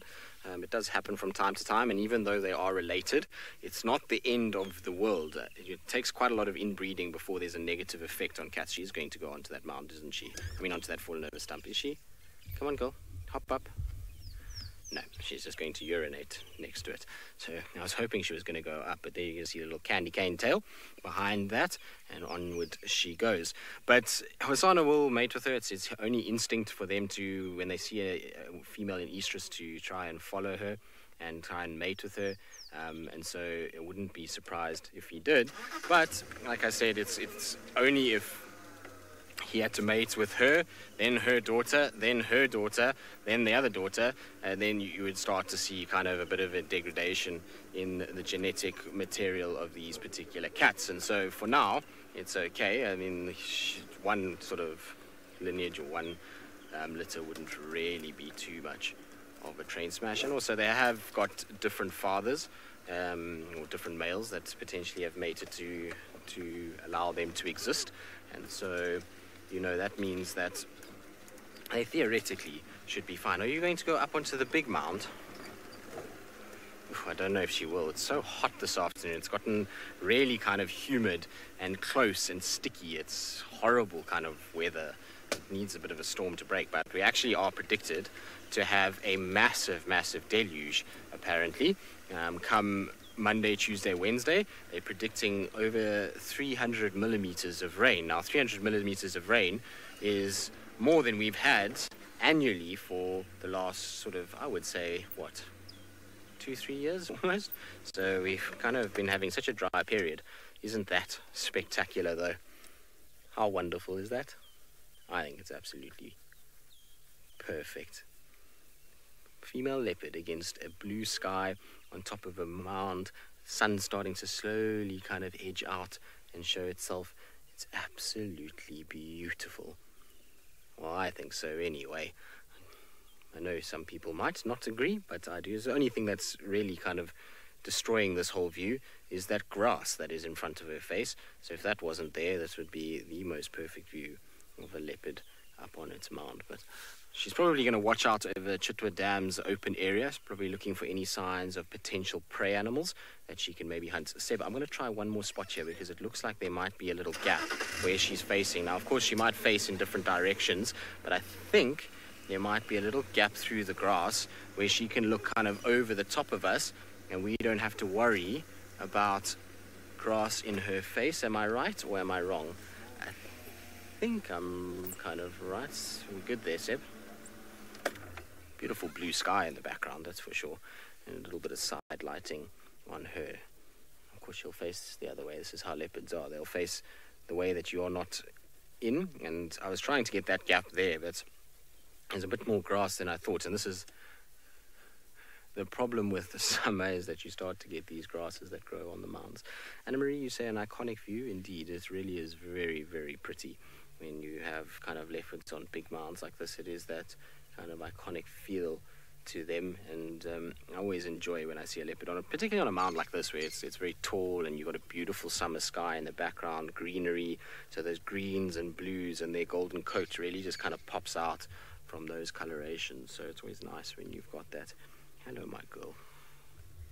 It's amazing how much she looks like Mvula. She's got that very kind of boxy face and then those big ears, which is a trait of a lot of Karula's lineage. So, I mean, we've seen it with Tamba. He had, well, not Karula's lineage, should I say, Tandi's lineage. We've seen it with Karula, Wabayiza, and Karula. Monique, do I have a vendetta with grass and twigs at the moment? Well, I feel like they've got a vendetta against me, because every time we try and get an animal into frame, there will be a grass or a twig in the way. It's or blade of grass, should I say. And so, yes, I suppose there is a bit of a vendetta at the moment. It's also because it takes some time to get used to the fact that we have grass again. Remember, we've had a few dry years, and you kind of forget when you go through a winter period when it's been dry that grass exists and that it does get in the way. And then when summer comes along, it's kind of this internal fight that you have to remember, oh yes, actually there is grass that grows and it does get long and it does get in the way and it is irritating, but it's okay because the animals will need it at some point and they will eat it. So yes, I suppose I do a little bit. It ruins our I can't even get it. There we go, cinematography. Mm-hmm. Yes, that was cool. Was it Hosanna? Wasn't it Tlalamba? We did make a leaf moustache for Tlalamba. It was Tlalamba. She had the little Fu Manchu leaf moustache, which was highly entertaining. Well, I found it highly entertaining. I had a good chuckle when we did that to her. But there we go. She's now obliging. Doesn't she look like a little princess on her throne up there? I think she looks really good. And you can see that she is Tandi's offspring. I know she doesn't look quite like Tandi. She looks more like a Mvula, but there is that kind of, I don't know, Tandi-ish offspring look about her. Like I say, the big ears is probably the biggest giveaway of it all. But She can see she's also hot now that sun's starting to just peek out again. The humidity is crazy. Seb, are you hot? Seb is panting like Kuchava at the moment as well. He's saying he's also hot. It's nice when you're moving because you get a bit of a breeze, but when you sit still, it feels like you're being wrapped in a blanket at the moment.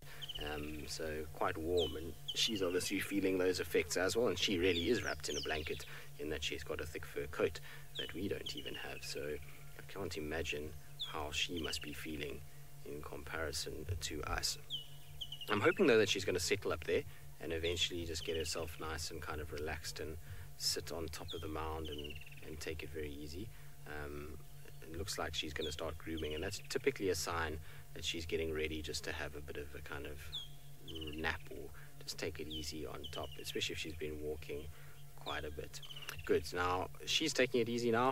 It sounds like Jamie's cheetah are doing much the same, and so it's that time of the afternoon we have a hiatus, but we'll send you across in case they do decide to wake up. They're very much doing exactly the same. They are taking it very easy. Quite relaxed. Gives us an opportunity to have a look at their spots for those of you that are perhaps unfamiliar with this pair. Nice chance for you and I to have a look for things that stand out, like 2 spots on the top of the left ear is a nice little one, as markings go for this little boy. Now, ideally, of course, when you're identifying cheetah, what you really need is the profile rather than their back. But, you know, if on the off chance that you were to see the back of this cheetah again, you would, if you were to take a screenshot, you would be able to then identify it in the future. So, you know, for those of you that are new to these live safaris, each and every single cheetah has a unique set of spots, like a fingerprint. So, unlike leopards, it's quite difficult to identify them with the whisker spot pattern. Although, to be honest, with leopards, I never use the whisker spot pattern anyway. The way that my brain works is to look for obvious identifying standout features on the leopards. The leopards have got so easy now because we actually recognize their faces. It's only when we're dealing with unknown leopards that we start to look closely at those spot patterns. And these cheetah I haven't had a chance to get to know yet. It was just an easy jump to work out who they were. Where's the second one gone? Is it that flat? I suddenly realized I can't see it. It must be, maybe it's sitting up. Oh, wow, that is very flat. Okay, well, for now, our cheetah are resting up, and apparently Kuchava has changed her mind. She's not lying down anymore. She's spotted something. Let's go see if she's successful. Well, as you can see, she's caught a warthog, so she's got a piglet. Now we're going to try and kind of make a plan to get somewhere. We unfortunately can't drive too close to Chitwa camp, but she's definitely got a piglet. The way it's squealing says that she's caught one, so we're going to try and catch up. She just went running off of a mound. Now we're going to try and get in here. Where's the warthog? There's the warthog. I can't see where she is at the moment. The warthogs will charge her and try and get her. Can you see her, Seb? Saw the warthog. Warthog, where's she gone? Now that was just chaos. She just started kind of coming off the mound and then running with full speed into this area. Now there the 2 warthogs are running, but there was squealing, so she definitely got hold of one, and I saw her chasing a piglet, not a little adult. Oh yes, she's got the piglet in the tree, Seb. So she got the piglet in the tree. Now the piglet's still kicking, so if you are sensitive, then probably now is a good time to look away. There you can see it's just doing its last little kicks. So she spotted that from the mound. She was about to fall asleep, and then she just darted off, and we couldn't even keep up with her, and she managed to grab this warthog. How crazy is that? And her attacking style that she did this, you know, normally leopards are slow hunters and they'll stalk up, but she saw the piglet and she just ran in there between all of the warthogs, grabbed it and went up into the tree. That was absolutely insane. Wow. Seb, how was that? Seb always gets the lucky stuff. Right, now I'm just going to try and position so we can actually... Now, like I say, if you are a little bit squeamish and you don't want to see a little baby in the mouth of a leopard, then there we go. Now, Weepy, you say that was so fast. Well, it just goes to show you how opportunistic leopards can be. They will find a chance, they'll get into it very quickly, and they'll try and grab it. And the reason she's up the tree is because the adult warthogs chased her up there. So they found her, they saw her, and they tried to chase her, and she went up the tree for safety. That little piglet is so light that she can get it up, and she doesn't actually have to worry too much about kind of getting herself into fighting mode with adult warthogs, because that inevitably is very, very dangerous for her. So, wow, that was very, very special. We got fortunate there, but it happened so fast. It was crazy. She was sleeping, and then all of a sudden she ran, and then we caught up with her, and we thought, no, we'll have some time to be able to kind of see her stalk, because we saw the warthogs and we lined up a shot, and then she just raced off as you guys were linking, and she managed to grab this little one. And the only reason we knew she grabbed it is because of that squealing. Well done, girl. Yes, well done. She's looking right at us as if to say, look at me, I've got myself some bacon. And so there she's got a tiny little warthog. Now, as much as it's sad for the warthog, obviously for her, she's got cubs to feed, and so these little meals like this are vitally important for her. And so you do have to feel sorry for a little piglet, and it's always traumatic, I think, watching warthogs being hunted because they squeal so much.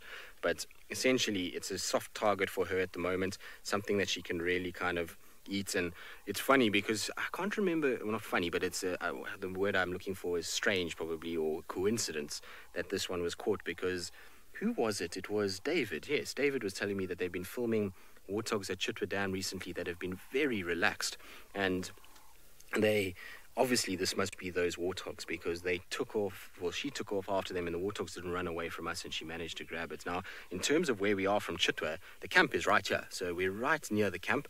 It's just across from this tree. So there it is, just behind those trees there is where the camp is. You can see the antennas where we get our signal on for Chitwa, and that's the main kind of lodge over there. So she's right in front of camp at the moment. And like I say, we can't actually off-road beyond this tree line on the big open area. So this is okay where we are, but they're trying to let the grass recover because it was so badly damaged during the drought. Now, Seb, do you want me to try go forward? Because I've got a bit of a better gap than what you've got there. You've got something covering her eye, and I think I can get you into a spot where it's a little bit better. So there we go. Wow. Well, that happened out of absolutely nowhere. Kuchava?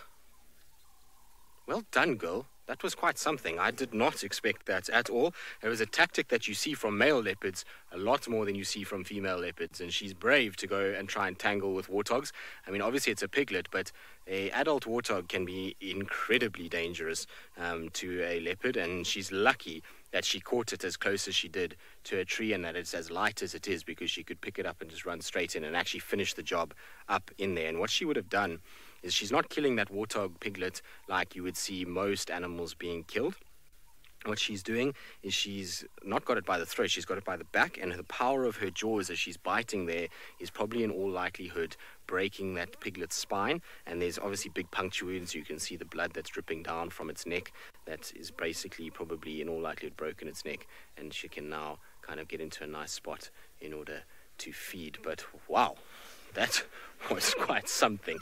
Right, Seb, let's get into another position here. Amazing, Seb says. Well, Seb was saying that he hasn't seen much in the way of leopard, and, well, that's quite a leopard sighting to start your year with, Seb. If you get any leopard sightings like that through the course of the year, you're going to be very, very, very spoiled. Anyway, we're going to sit with her for a while longer. In the meantime, let's send you back across to Jamie and the cheetahs, and I wonder if they're going to be lucky like Kuchaba. Absolutely. Very well done to Tristan. What an awesome thing for Seb. Now, the reason you're with me and with Reclining Cheetah is that we have plans.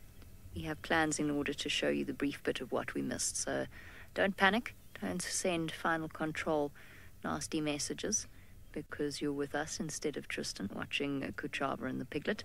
It's actually because we've got something planned for you.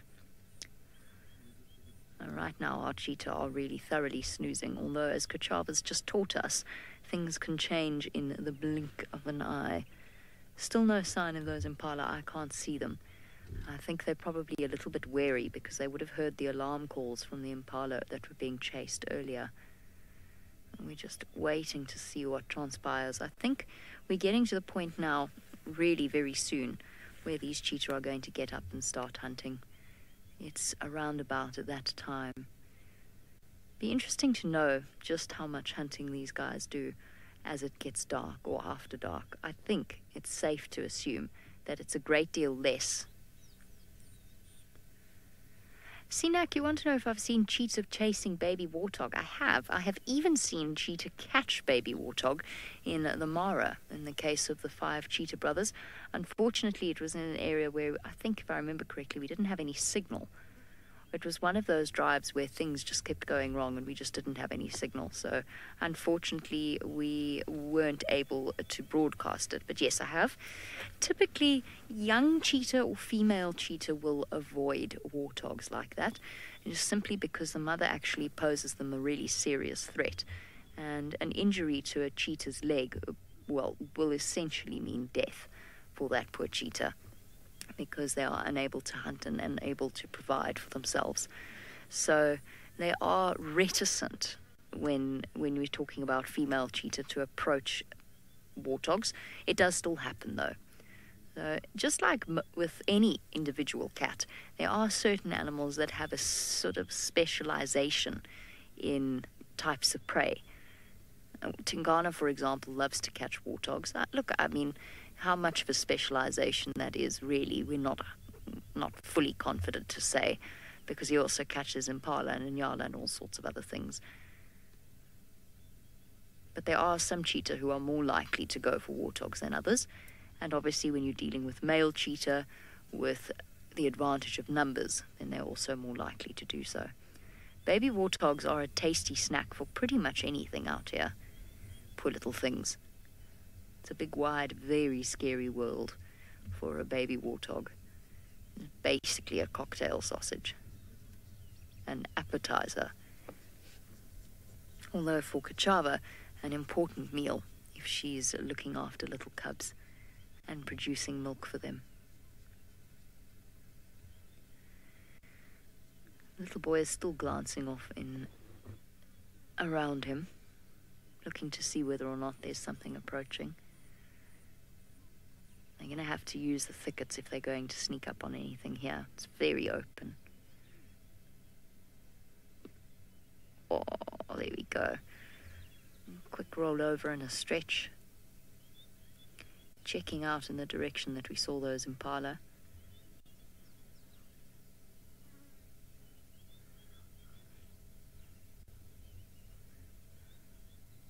And getting comfortable again. Alrighty, we are finished up with our preparations, or at least final controllers. We're going to bounce you back onto Tristan's vehicle so he can tell you exactly what played out. Well, we are. I mean, it was a very quick thing. I was just saying to Seb, now we watched it back because Seb was recording while we were actually watching it, and it happened much faster than it felt. Well, it felt much faster. Well, the clip went much faster than it felt like. The hunt felt like a little bit longer. But anyway, we do have a clip. It doesn't have sound. It's something that we recorded quickly off the vehicle, so hopefully you'll enjoy the kind of chase that happened.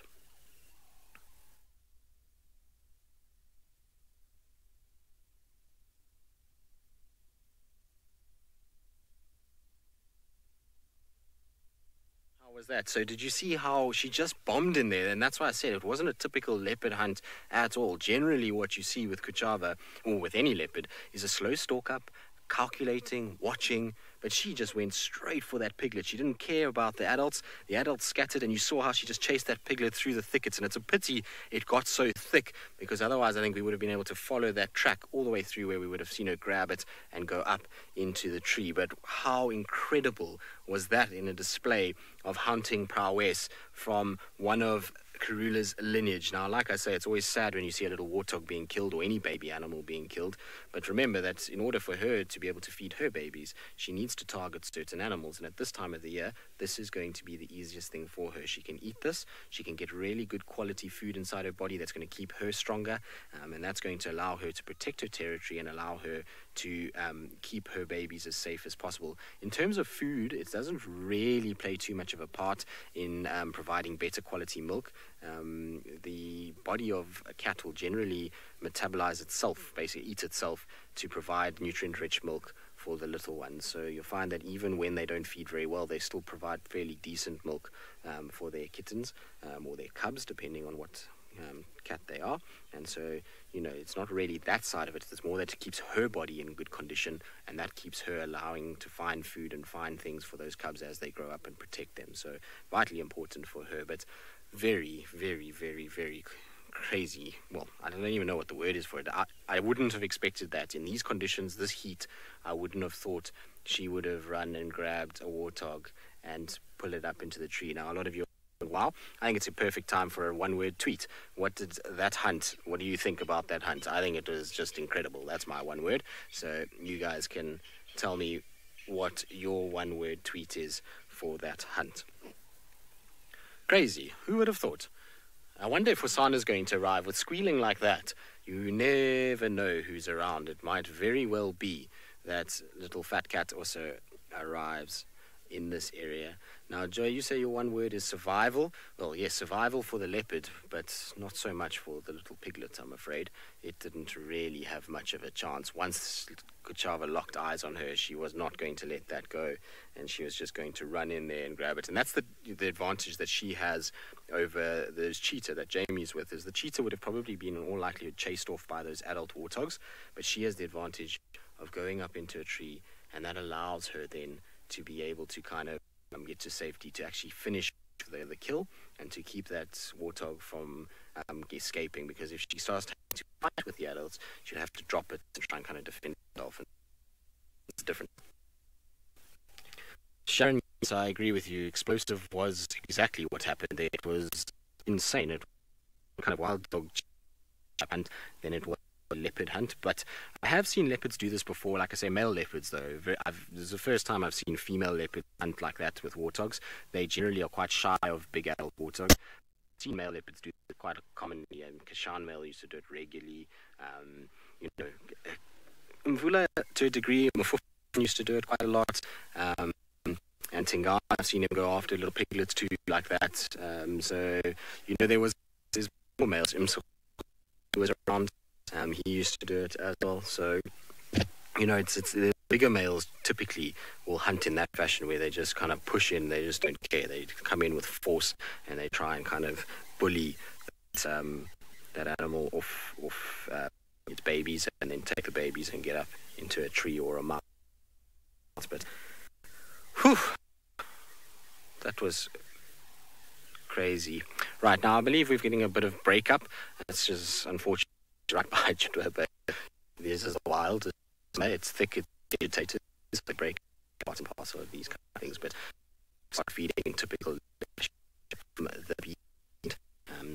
So start kind of eating from the tail area, the leg, and try and eat forward from. I think her cubs are still too young for food.